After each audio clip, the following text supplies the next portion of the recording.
Welcome back. The first day of school for so many students in our viewing area this week. In fact, we have a countdown clock, or we did. Oh, it was. It was, it was, I think, what, 2 days, 16 hours or something like that. Anyway, all week long here at 9, we're focusing on things you need to know before sending your kid back to the classroom. There it is. 2 hours, or 2 days, 14 hours. I wasn't too far off. Many parents, meanwhile, are thinking of ways that their kids reach academic success and focusing on that time management, even tutoring perhaps. So joining me this morning to talk more about this is Deanna Sierra, the transition coordinator at the Boca School for Autism. Thank you so much for joining us. I really appreciate it. Talk a little bit about what parents need to know as they get back into the routine, but then also how they can prepare their kiddos to start off successful this year. Absolutely. So my number one success tip is helping children create healthy habits, right? We want them to get into the routine of back to school, building consistency as they're younger, so that we're not waiting until adults to figure it out. So for example, you mentioned back to school. It's a perfect opportunity to set routines, expectations, things that we're going to be doing at home before school in the morning and getting prepped.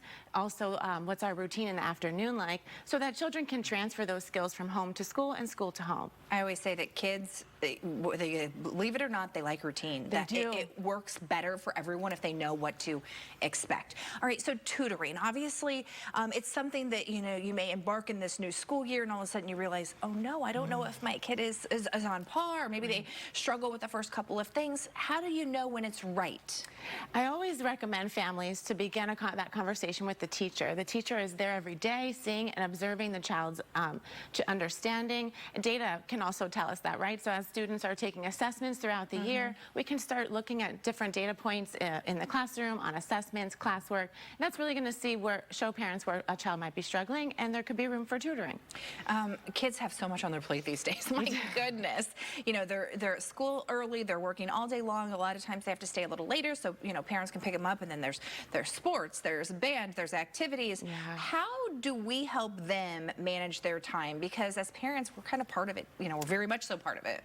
Yes, with busy families nowadays, I always like to encourage some type of family calendar. There needs to be some visual, perhaps on the refrigerator, so that all families have. I like that idea. I need to do that this year. That's something I was raised with, and next to the chore chart. So we always remembered when things were due, when it was family time, when it was homework time, when it was going to be my soccer practice, so that everybody in the family was aware, and we manage time as a family. It really helps students see that, children, I should say, see that their parents are creating routines and habits as well, so they can emulate that. One thing my girlfriend and I were talking about last night as we were preparing for back to school for our kids is just having a little bit of time after they get home from school of just chill time. Yes. It's okay to let them just have a little chill time, and we're going to give ourselves some grace with that, because they work hard all day and it's stimulating. So just a little bit of time, even before you go out and play, just some chill time. That's what we're implementing. I totally agree. That's definitely giving them that time to decompress. Also, maybe during that time, asking them to reflect on their day, right? So that they can keep it in mind, but also take a break. Yeah, great idea. Really quickly, there's a new School of Autism opening up on Thursday. Can you tell us about it? Yes, Boca School for Autism is a cutting-edge, individualized school where we focus on students' individual strengths, and we really build from there.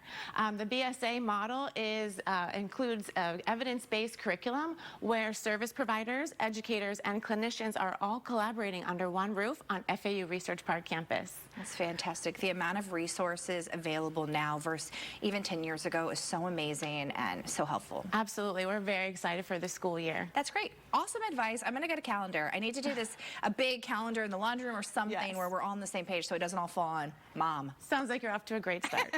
Thank you so much, and thank you for joining us. All right, we have all the information on back to school tips. We have so much for you online.